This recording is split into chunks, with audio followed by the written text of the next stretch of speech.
আজ খুব সুন্দর একটা ভিডিও আপনাদের সঙ্গে শেয়ার করতে চলেছি। রাশিয়ার বিজয় দিবস উপলক্ষে আয়োজন করা হয়েছিল একটা চমকপ্রদ অনুষ্ঠানের।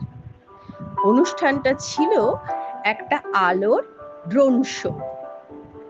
রাশিয়ার জিওস্কান মাগাদান অঞ্চলের পালাতকা নামের একটা গ্রামের আকাশে প্রায় 400 ড্রোনের একটা অবিস্মরণীয় আলোর শো উপস্থাপন করা হয়।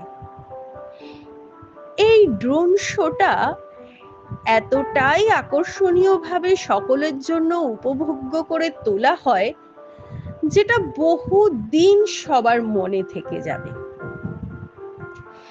ঠিক যেন রাতের আকাশে রঙিন আলোর আলপনা আঁকা চলছিল।